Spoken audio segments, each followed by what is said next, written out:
Hello student, তোমরা প্রত্যেককে জানো জেনপাস ইউজি 2024-এর যে রেজাল্ট, সেই রেজাল্ট অলরেডি পাবলিশ করে দিয়েছে। আজকে দুপুরবেলা তোমরা প্রত্যেককে হয়তো তোমাদের যে র্যাঙ্ক কার্ড, সেই র্যাঙ্ক কার্ড তোমরা ডাউনলোড করে নিয়েছো। এবার ব্যাপার হচ্ছে তোমাদের অনেকের মনে অনেক রকম কনফিউশন বা অনেক ডাউট রয়েছে, যেগুলো আমি এই ভিডিওতে ক্লিয়ার করে দেবো। অনেকের র্যাঙ্ক কার্ডের মধ্যে তোমরা দেখবে যে 3টে সেকশন আছে। একটা আছে eligible for E counselling BSc nursing, একটা আছে এলিজিবল ফর কাউন্সেলিং প্যারামেডিক্যাল কোর্সগুলো, আর একটা আছে ফর বিএইচএ।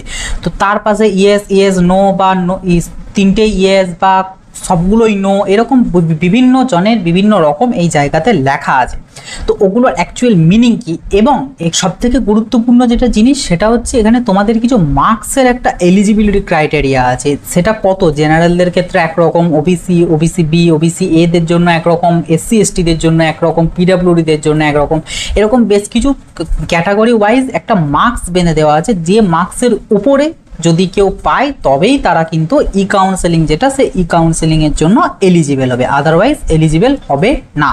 ওকে, তো এই সমস্ত তথ্য আলোচনা করব আজকের এই ভিডিওতে। কাজেই এই অতি অবশ্যই গুরুত্বপূর্ণ ভিডিওটা প্রথম থেকে শেষ পর্যন্ত দেখবে এবং সবার সাথে শেয়ার করে দিও, যাতে সবাই জানতে পারে এই ব্যাপারটা কি এবং কারা কারা কাউন্সেলিংয়ে পার্টিসিপেট করতে পারবে। এবং অবশ্যই ভিডিও ভালো লাগলে লাইক করে দেবে, চ্যানেলে নতুন হয়ে থাকলে সাবস্ক্রাইব করে নোটিফিকেশনটা অন করে দেবে, কারণ এই চ্যানেল থেকে জেনপাস ইউজির কাউন্সেলিং সম্পর্কিত যাবতীয় রকম হেল্প বা সাহায্য তোমরা পেয়ে যাবে। কাজেই অতি অবশ্যই সাবস্ক্রাইব করে রাখবে এবং কোনো রকম কোনো ডাউট, কোনো কনফিউশন, কোনো কিছু কোয়ারিজ থাকলে ডেফিনেটলি কমেন্ট বক্সে লিখে জানাবে।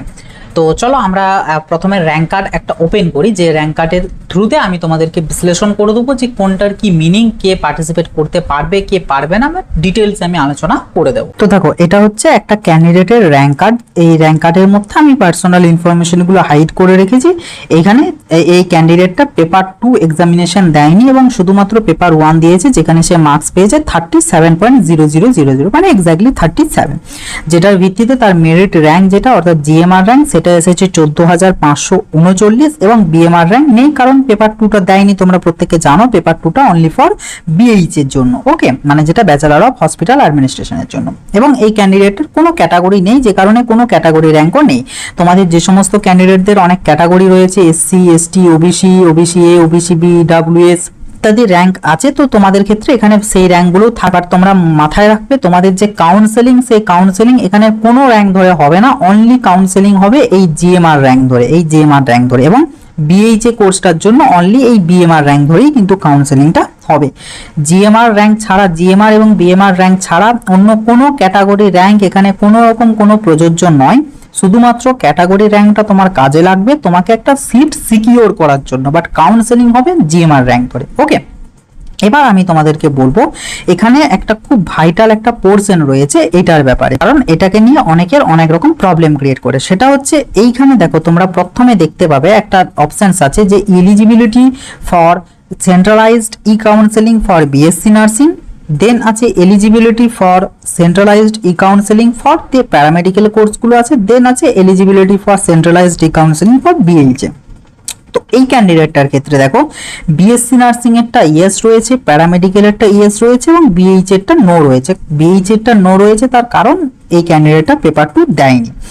আর প্যারামেডিক্যাল কোর্সটার ক্ষেত্রে তোমাদের প্রত্যেকেরই, প্রায় প্রত্যেকেরই তোমাদের এটা ইয়েস থাকবে। তোমাদের একটা ভ্যালিড র্যাঙ্ক থাকলে তোমাদের এটা ইয়েস থাকবে। বাট ব্যাপার হচ্ছে এই যে নার্সিংটা, এই নার্সিংটার জন্য তোমরা অলরেডি হয়তো জানো, তোমাদের নার্সিং এর জন্য আইএনসি যেটা অর্থাৎ ইন্ডিয়ান নার্সিং কাউন্সিল, এটা একটা গুরুত্বপূর্ণ একটা অর্গানাইজেশন। এবং তোমরা এটাও জেনে থাকবে যে আইএনসির অ্যাপ্রুভাল নেই এরকম কোনো কলেজে যদি তোমরা অ্যাডমিশন নাও, তো সেই ক্ষেত্রে কিন্তু তোমাদের যে সার্টিফিকেট বা তোমাদের যে ডিগ্রি, সেটা কোনো রকম ভ্যালু থাকবে না। কাজেই কলেজ অ্যাডমিশন নেওয়ার আগে, বিশেষ করে নার্সিং এর ক্ষেত্রে, তোমাদেরকে এটা কিন্তু খুব গুরুত্বপূর্ণভাবে চেক করে নিতে হবে যে ওই কলেজটা আইএনসির অ্যাপ্রুভাল আছে কি নেই।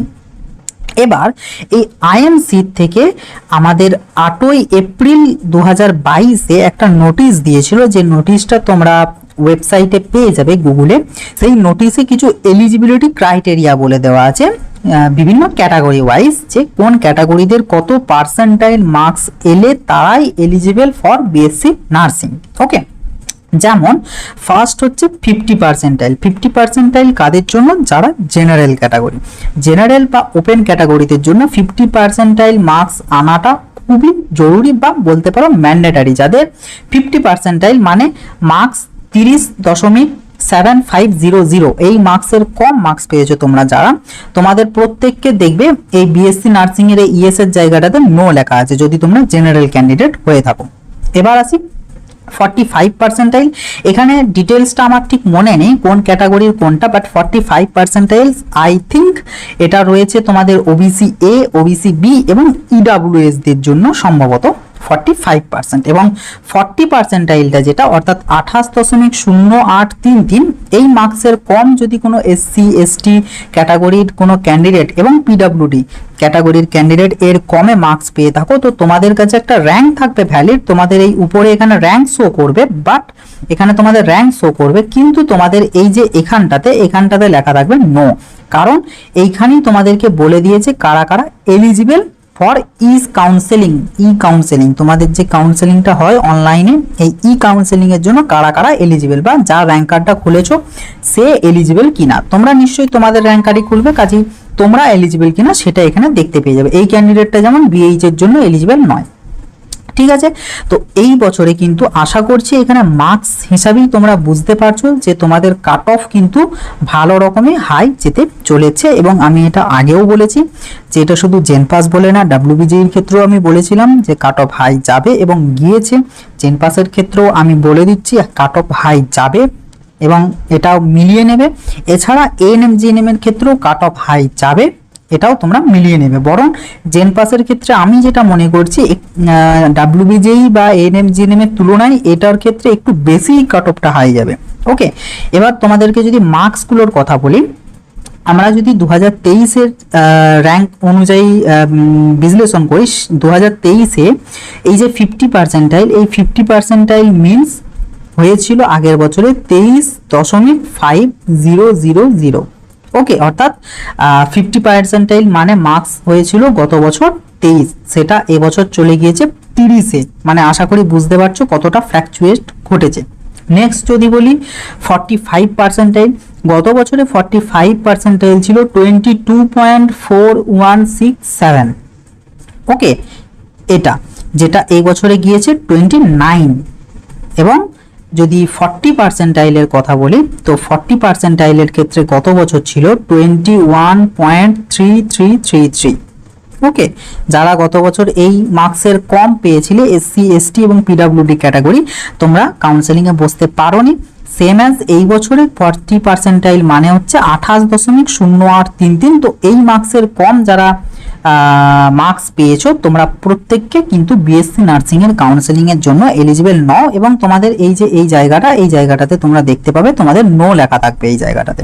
আর এই জায়গাটাতে যাদের যে জায়গাটাতে নো লেখা থাকবে যেটার আন্ডারে, তো সেই ক্যাটাগরির কোনো কাউন্সেলিং করাতে পারবে না, বা কাউন্সেলিং এ পার্টিসিপেট করলেও তার ওখানে ওই ক্যাটাগরির কোনো কলেজ শো হবে না। এই যেমন এই ক্যান্ডিডেটটার বিএইচ এর জন্য এলিজিবল নয়, কাজে এ যদি পার্টিসিপেট করে এর এখানে কিন্তু শুধুমাত্র বিএসসি নার্সিং এবং এই প্যারামেডিক্যাল এই দুটো কোর্সেরই কিন্তু কলেজের নাম বা কলেজের লিস্ট শো হবে, কোনো রকম কোনো বিএইচ এ কোর্সের কলেজ শো হবে না। তো তোমরা পার্টিসিপেট করলেও তোমরা কোনো রকম কোনো কিছু দেখতে পাবে না যাদের এখানটাতে যে ক্যাটাগরিটাতে নো থাকবে।